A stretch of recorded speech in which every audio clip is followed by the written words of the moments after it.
Hello and welcome to the in-depth series section of Drishti IAS. I'm Aisha, and in today's episode we will be talking about the tribal festival Sarhul, which is basically celebrated by the communities which belong to the Chota Nagpur Plateau region or around the regions of Jharkhand, Chhattisgarh, Bihar, Odisha. So the Sarna religion. So Sarna religion, you can say the tribal communities who wanted to have their own religion or own code of religion. So that was Sarna religion. So the Sarhul festival is basically which comes under the Sarna religion, or you can say are celebrated by the communities which follow the Sarna religion. So let us first of all look at the points of discussion. First we will be looking at the news, then about Sarhul festival, then the nature worship 3-day festival, reach of Sarhul festival, how the festival evolved, and in the end a prelims MCQ topic is of relevance from general studies paper 1, that is ancient history and also culture. News talks about in celebration of tribal festival Sarhul, link to communities history and politics. So Sarhul is the name of the festival celebrated by the tribal communities which follow Sarna religion, or also the tribal communities of the region of the Chota Nagpur Plateau who wants to have their own code, and the name of the code is Sarna code. So before moving forward, Drishti IAS Mukherjee Nagar classes has now shifted to Noida, and the offline batches in Noida, the admissions are open. The English medium batch is starting from 8th of April, while the Hindi medium batch admissions are open. In case of any query, give us a call at 87501 87501. So the news talks about that the Adivasis in Jharkhand and the larger Chota Nagpur regions will welcome the new year and the spring season with the Sarhul festival.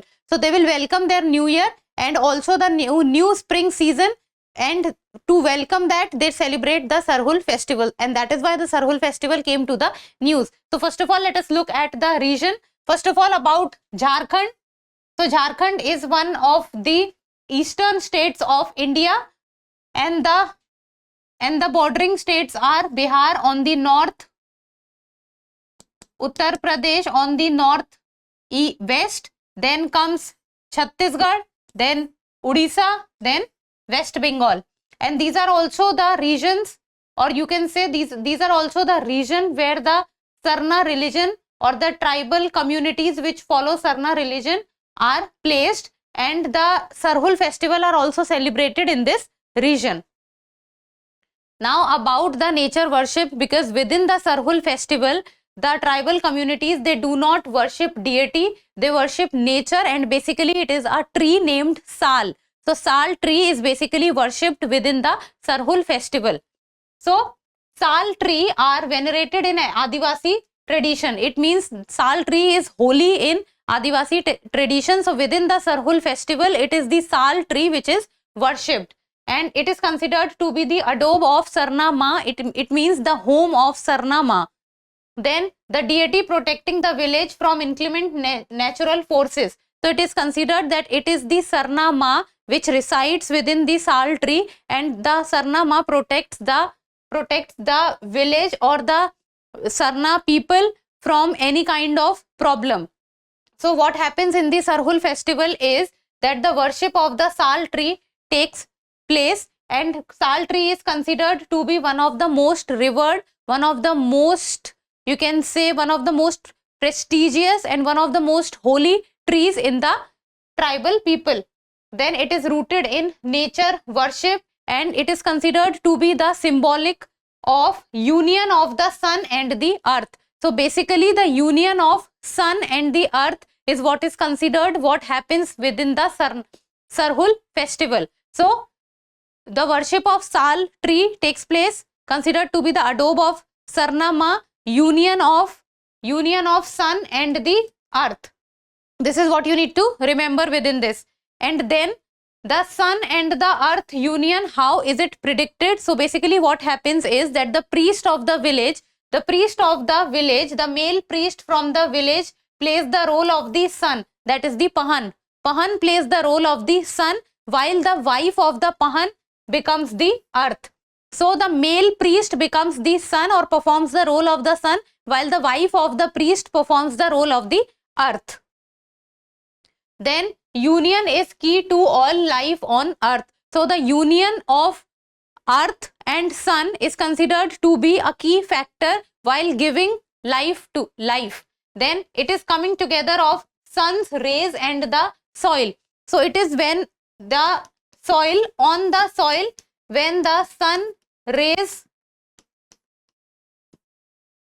goes, this is when they touch or when they come in contact with each other, then it is considered the coming together of life.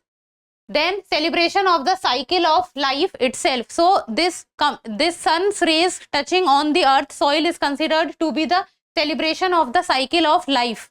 And then only after the rituals are completed.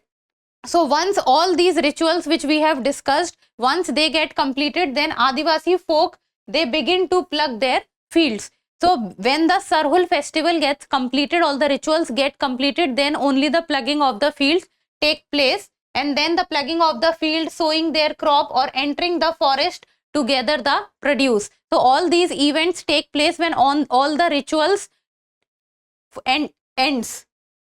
Now about the 3-day festival. So basically Sarhul festival goes on for 3 days. So the main ritual happens on the second day of the 3-day festival at the Sarna Sthal. So there is a sthal named the Sarna Sthal, and on the second day of the 3-day festival, the main event takes place. And that is communally protected sacred groves can be found near villages. So sacred groves are the areas of forest which are densely populated, and they are protected by the local communities, and these sacred groves have a very high cultural value for these local communities, and the sacred groves is considered sacred for these local communities because they think it is very important for their culture and it is their culture to protect it. Then homes and Sarna sthals are lined with triangular red and white Sarna flags. So when the Sarhul festival goes on, there is a Sarna flag for the Sarna people, and that is triangular in shape with red and white lines. So this is how the Sarna flags looks like, and this Sarna flags is lit on every home during the Sarhul festival. And what happens, all these things happens on the second day. Now what happens on the first day of the festival is that the village Pahan, that is the male priest of the village, who observes a rigorous fast, fetches water for the ceremonies. Houses and Sarna sthals are cleaned and the sal flowers gathered for rituals. So it is basically, it is the male priest of the village which performs all these duties on the first day of the ceremony. Then next day the main rituals takes place at the Sarna sthal, and the deity is presented with sal flowers and a rooster is sacrificed. When we say rooster is sacrificed, it means the domestic male chicken, the rooster. Then the villagers seek prosperity, safety and a good harvest at the end of the festival. Then holy water is then sprinkled across the village with performances of traditional songs and dances such as Jadur, Geena and Por Jadur. Now what happens, there is first day when the priest performs all the activities, then there is second day, and then there is last day. So when all the main activities takes place on the second day, then it is the holy water which is sprinkled across the whole village, and then they pray for the good harvest of their crops. Then the young men head to nearby ponds and rivers and participate in ceremonial fishing and crab catching to gather food for the ceremonial feast. So basically the food for the ceremonial feast, the fishes and other things are included in it. Final day is marked by a grand community feast. It means the final day, it means the third day. So a grand, you can say, feast is organized for the whole community, and all the people of that place come together and then they have their food. People share rice, beer and enjoy a variety of delicacies. So all the foods are placed for people. Festival ends with the Pahan's blessings and the villagers praying. So when at the end of the festival, it is the male priest who is also known as the Pahan, So the Pahan gives blessings, and all the villagers of that village, of that tribal community, they pray, and the Pahan gives his blessings to them. Then comes the reach of Sarhul festival, that whether Sarhul festival is restricted to only of one place or whether the other areas also celebrates the Sarhul festival. So it is celebrated by tribes such as Orion, Munda, Santhal, Khadia and Ho. So it is not that it is only restricted to one single tribe. No, it is the many tribe, and also with regard to the tribes of the Chota Nagpur plateau and the surrounding regions of it, that performs the Sarhul festival. Then the unique names of the festival and particular ways of celebration. So it is during the time of the 19th century and the early 20th century that tribes such as Munda, Santhal, Uran, they were sent for faraway places as endangered labor, and when they went to the faraway places, they took their festivals with them. So wherever they went and settled, they also started celebrating the Sarhul festival where they were living, and that is how the Sarhul festival also traveled to other and far away places. Then festival is celebrated in locations ranging from the tea gardens of Assam to the Andaman and Nicobar Island, Nepal, Bangladesh and Bhutan. So it is two different areas that the festival traveled, basically in the form of the tribal people who worked as indentured laborers.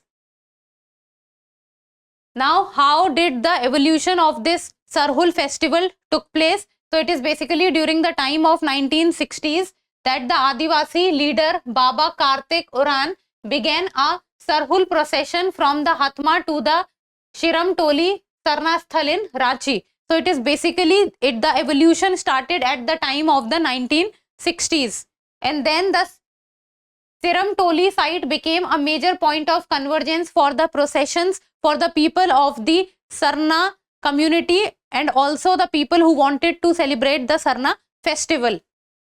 This has also made Sarhul increasingly political and on occasions to assert the Adivasi identity. Now what is happening is that the people of the region of the Chota Nagpur plateau and the surrounding areas who do not want to be rewarded in one religion and they want their separate religion or the separate code, that is the Sarna code.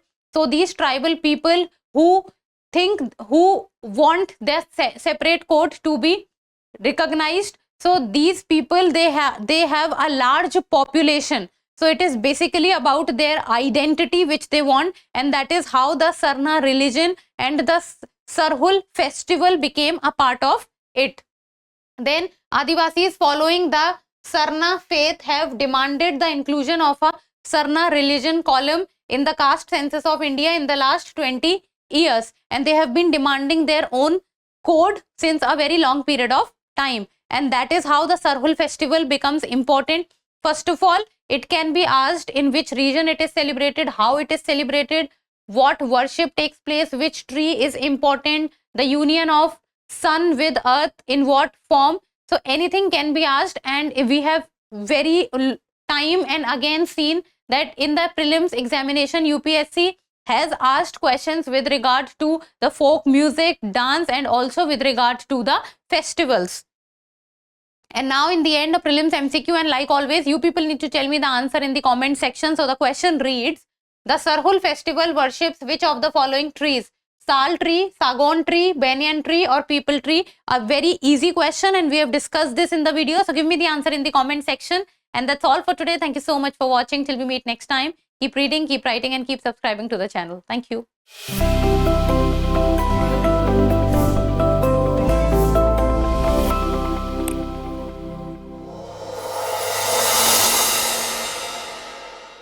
For more informative content, like, share and subscribe, and do not forget to press the bell icon to get the notifications.